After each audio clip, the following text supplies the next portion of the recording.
All right, guys, so I figured it might be fun if we took a little stroll with Tina Seaman, who works at David Weekley here. Um, Tina, you are known as the Mayor of SeaFlower, but before we get into all of that, let me ask you this. How did you end up at David Weekley? I had a friend who had great success with David Weekley, and she talked about the quality and the customer service and just the process, and very customer focused. Yeah. And that impressed me. And then the opportunity came up with SeaFlower, and I've been in this area over 3 decades, 30 something years. And I absolutely love the coastal area and the proximity to the beach. And then I learned it was no flood zone, and then I learned it was impact windows, and I learned all of the amenities and the cool little commercial village we're gonna have, and all of the things going on in SeaFlower, and I couldn't pass up the opportunity. That's awesome. So, we have a lot of buyers on the channel who look from out of state, whether it's the Northeast, Midwest, or even people in Florida who are a little bit further from here. What do you think maybe is a question that buyers should ask you when they come on tours, but often don't ask you? Sure. So not knowing the area, a lot of times people don't know about insurance and hurricanes, flood zones, all of those things.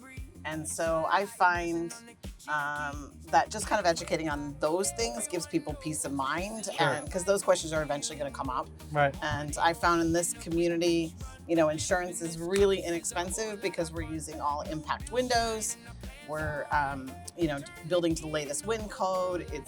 The majority is all cement block construction with the hurricane tie downs and the poured lintel beams. So insurance has been coming out on the homes that are between 1,600 and 2,000 square feet, somewhere between 1,200 and 1,500 a year. And on the larger scale homes, 2,500 to 3,000 square feet, somewhere between 1,500 and 2,000 for the year. Okay. And what would you say, this one's kind of fun. So you have 2 different series. Maybe just walk us through the 2 different series of homes that you have and kind of what the difference is. Sure. So David Weekley builds 2 completely different product lines in this neighborhood. We build from 1,600 square feet to 2,200 square feet, and we call those the Bungalow series. Those are primarily 1 story. The largest one is like a story and a half. Primarily like 3 bedroom, 2 bath. The majority are 3 bedroom, 2 bath with a den.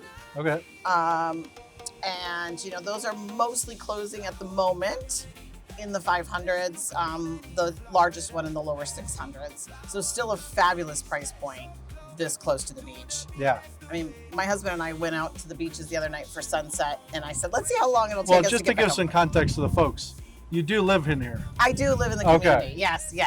So she's not blowing smoke up your guys' teepees. She actually lives here and walks the walk. So, all right, anyway, tell us what you do the other day. So my husband and I left our house the other day in SeaFlower, and we drove down to the beaches for sunset. And of course, this is off season. Sure. We didn't hit any traffic, but it took us like 7-8 minutes to get our toes in the sand. In the moke. We're in the moke right now. We were in the golf cart. And then we had a couple of drinks at sunset and drove home, and it was 8 minutes from Bridge Street on Bradenton Beach to our doorstep. That's awesome. So that was awesome. My husband didn't even believe me, and he's lived here a long time too. So proximity to the beach is definitely there. Nice. Obviously during season, maybe an e-bike or a bicycle will be better because we're about 3 miles from the beach. Right. But yeah, we love the community. And with the impact windows, you're not hearing the construction, even though we're in the middle of a construction zone, which is really nice. Amenities are supposed to be there on my left. They're supposed to be finished around September of 26, which is fabulous. Estimated, guys. Estimated. So if it finishes after, don't yell at Tina, please. Right. I think Tina's not building them, okay?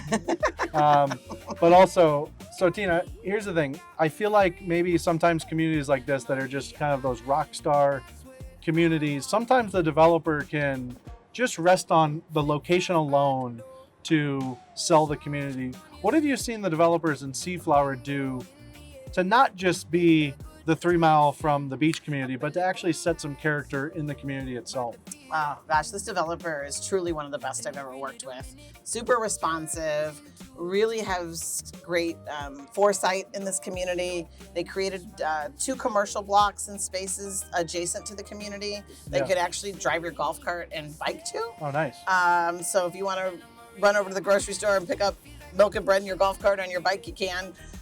They're going to have some restaurants, bars. They're hoping for like a sports bar with an events lawn where they can do farmer market and music and movie nights and things. They also have a little amphitheater in the community planned for the homeowners within their community for the same things, Sure. cornhole, that kind of stuff. The landscape in here is amazing for such an immature community right at the cusp of just opening. Yeah. They've really done a tremendous job with landscaping. It looks really nice in the community. Yeah, this was a former flower farm. It was gladiolas, so flowering plants and trees are very, very important to the developer. Okay. And so right now everything's in bloom because we're in prime growing season. It's gorgeous. Sure. They've put these beautiful walking paths along the whole community. So Right. 2.5 miles of biking and walking paths along the water's edge and things.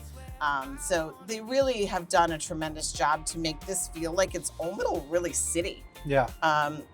A little bit different than some of our like areas out in Lakewood Ranch. You kind of got to get in your car and go to most things. Yeah. Here you can literally walk or bike over to them. Yeah. So, No, that's nice to just have that walkability. And guys, remember, I am Trenton with Fonder, Florida. Today we're with Tina Seaman. My goal with these tours and interviews is just get you the info that you need to make the proper buying decisions, because it's hard when you're out of state or having to go to 1,000 different communities. It's nice to have the information packaged up and buttoned up nicely. So if you guys are interested in SeaFlower, reach out to me. We'll get you in touch with Tina. We'll set up an appointment and understand what's available at any given time. And then here's another question for you, Tina. So let's say I'm a buyer. I really, really like one of your floor plans. What does that buying process look like? And maybe after the process, what does that timeline look like from the moment I say, hey, I want this house, to the moment the moving truck's pulling in the driveway? sure. So contract to close, we're averaging 9 to 10 months at the moment. We say Oh, 9 to that's great. 12 just to be safe because Yeah. anything can happen. It's Sure. construction. Sometimes we do put some things in permitting ahead of time to save 3 or 4 months. Right. So we occasionally have those. Like a quick move in home. Like a quick move in, Okay. but we tend to not be able to hang on to those because this neighborhood is selling at such a velocity. Right. It's selling very, very quickly. Got you it. know, the look and the community feel and the lower fees and the lower CDDs Sure. have all really helped sales. Yeah. So I find that, inventory goes quick, lot releases go quick. Sometimes we'll release 14 sales in a month and they'll sell in a Well, day let or me, two. I want to touch on that because, Sure.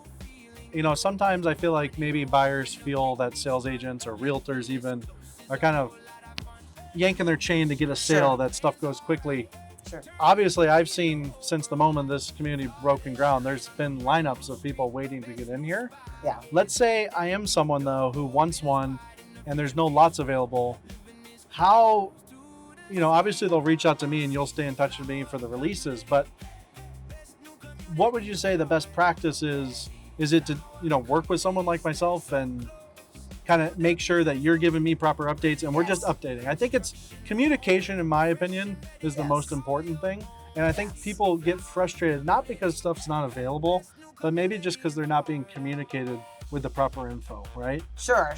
And to be fair, recently, because, we're now into slowing into summer a little bit, I feel like we're not as on a long of a wait list like we used to be, so people could walk in the door and buy Sure. a home now. Okay. But there will be times when we'll probably go back to a wait list and things, especially once the amenities open. Sure. But I definitely feel that our real estate agent partners have been a good asset to the clients because we get busy as sales agents too, and we Right. keep a running list when we're on a wait list. But the agents that really follow up with, for their clients and keep in touch with us and kind of keep in the know, Right. I feel like their clients definitely, can get- help, right? Yeah, sure. Well, it can help to have 2 people working for you, right? Yeah, and this is going to be a hard-hitting question, Sure. right?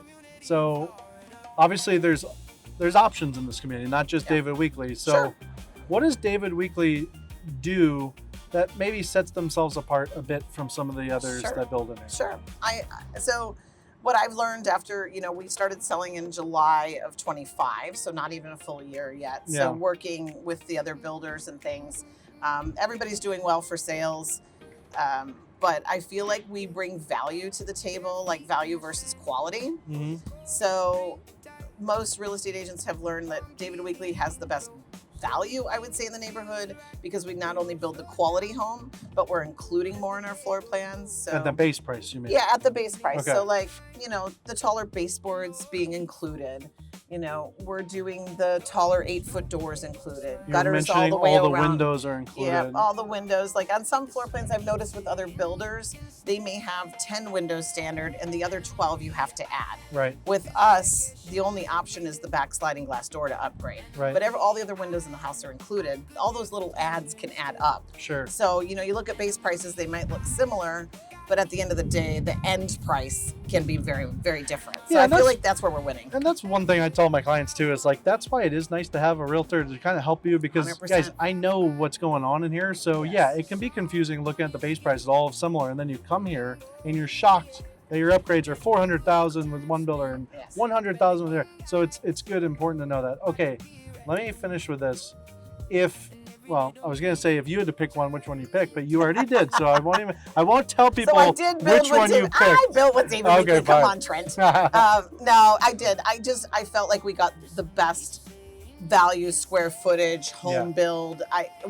David Weekley spends a lot of money on line of sight, architectural details, ceiling heights, just all the little extras. They kind of have things figured out. Sure. So we don't have as many add-ons. So I felt like that's why I feel like we're the best value in the neighborhood. Okay. The other thing I don't think we covered, because I probably talked too much, is that we do have a larger scale series. So we build a 2,500 to 3,000 square foot floor plans, Yes. all on one level. And those homes currently are closing in mostly the 800s and 900s. What is that series called? It's called the Classic series. Right. And there's options of garages in the front and garages in the alley. All of them fit pools, because we get that question asked a lot. Yeah. And then we do offer the accessory dwelling unit, which is the 1-bedroom garage, Oh, yes. apartment. Because you have the rear. We have the rear load. garage. Yep. Okay. So we offer that as well. So we have lots of options and 2 totally different price points. And that's the other reason I feel David Weekley's had such tremendous success in here, is because, if you're in that $500,000 to $600,000 price point, and when I say these prices, I'm talking end prices. Sure. We've sold over 100 homes in here already. So Yeah. I have a really good sample of where people are closing at. Right. Not just base prices. I think base prices are useless. Okay, let's finish up with some fun here. Okay. Top 2 restaurants that you go to that are close to SeaFlower. Oh, well, I love the beach house. Yes. Out on Bradenton Beach, because you literally can sit in the sand Yes. and see the sunset from the beach bar. And they have a wonderful pineapple spicy margarita. Ooh. That is my absolute favorite. All right. So I love the beach house, and you can go in there after the beach, or you can dress up and go to dinner. It's kind of that in between, so Sure. not crazy, like over the top, high end, fancy. And then But fancy enough. yes, I've been there too. It's one of my favorites. You can dress up nicely and go to dinner and celebrate agree. and have a great dinner. Yeah. That is a really nice place. If you're looking at dinner, there's also the shore on Longboat Key, where you can see all the way down, Oh, nice. literally the canals all the way down to Sarasota skyline. Cool. And they have boat docks where you can pull up to them. Nice. So those are going to be your 2 nicer places. Okay. And then if you just want a drink at a good dive bar, I would say the Drift Well, hold Inn. on. You're jumping the gun here, Okay, Tina. okay. You named 2 restaurants. Okay. All right. Favorite 2 bars close to here. Okay. All right. Favorite 2 bars. So I would say no food. Yeah. Just cool dive bar, flip flops, ball cap, live music once in a while, bar poker, whatever. Drift Inn. Okay. It's an old classic. Babe Ruth owned it at one point in his life. It is a classic. I've been there. I've had some nights there. It's a good time. It's a good time. And drinks are really inexpensive. So if you're looking for a great place to just hang out, it's a good place. Cool. And then probably my other favorite, I would say... It's a tough decision. It is a tough You can decision. repeat if your favorite bar is the Beach House Bar. You can say that. No, I would say, the one with the docks right over there by the county docks at the end of Bridge Tender. Is that the Packers Bridge Tender. Bar? Yes, it's Okay. a Packers bar, but you can sit on the water, on the bay side. It's nice. It's a mix-up. They have golf cart parking. Yeah. There's docks at the end, there's a pier you can walk out on that has swings at the end. You can rent fishing poles. If you've got a boat, you can pull up to the county docks, not pay anything. Bridge Tender also has boat dockage, Okay. free for their guests. Nice. And then they have a lot of live music. and you're literally sitting outside. So I think those are probably your two best And places. those two bars are actually pretty close. They're right across the street from each other, and that's on that Bridge Street too. So if you guys are going out, there's the Daiquiri Deck. There's a couple other bars as well. But I will say, insider knowledge, make sure you bring cash when you go to these bars, because not all of them take credit cards. They changed. Yeah, they just changed. I guess I'm old school. They just changed. I guess post-hurricane, they're now taking credit cards. They so just that's changed. good. But yes, there's a rooftop daiquiri deck out there as well. And then the Moose Lodge on the beach. That's fun. Also has a rooftop. So fabulous little like shopping, dining, little gift shops, like good coffee, all kinds of stuff on Bridge Street. My mom and I actually took this little golf cart, my little boat, from SeaFlower out to the beach, sat on the beach for a couple hours, went over to Bridge Street, had some lunch, and came back. There's one stint I probably shouldn't have done that. It's 45 miles an hour, but we cut through some neighborhoods to avoid it. That's the local knowledge. Okay, last thing. A lot of new construction in the west coast of Florida. A lot of it now is kind of east in Lakewood Ranch. Yep. So what would you say to those who are looking here and in Lakewood Ranch, maybe the Parrish area? What would you say the lifestyle difference would be? I'm extremely biased because I'm a boater and a beach girl, and I love the water and I love Florida. That's why I've been here so long. So to me, we don't have any competition. It's SeaFlower and what builder. Yeah. Based on if you're a beach person, you like the location, you don't want to spend an hour getting to the beaches. So for me, Lakewood Ranch versus SeaFlower, no comparison. I would say West Bradenton is, everybody landed here from the 50s to the now. Yeah. And it's a hodgepodge. You're going to have older homes, higher end homes, $3 million homes next to maybe a mobile home park. And, it's a little bit of everything here. But that is coastal area in Florida. Anybody who landed here first built, right? Well, which is so cool about SeaFlower. I mean, 4,000 new homes. And all of them are going to be nice. So it really is cool. I think that's probably why, aside from the beach too, that it's selling well, because this area hasn't had this many homes being built at one time. So it's unique. And honestly, once this community is done, it's kind of over this close to the beach. Yeah. On the entire west coast of Florida, you're going to have to go down to like Inglewood to then find land that's this close to the water. So Tina, thank you for your time. Anything else you want to leave the viewers with, or are you tuckered out? No, I love driving in my golf cart around here. Come see Tina and Trent. We'd love to take care of you, move you into our coastal new community in SeaFlower with David Weekley. Thanks so much for your time, Trent. All right, but don't forget, guys. I know me and Tina are friends, but I'm still going to get you the best deal. I'm going to take her down in the negotiation. No, I'm just kidding. No, we'll get you in touch. Make sure you know when the home site you want is available. I think that's the big thing in here.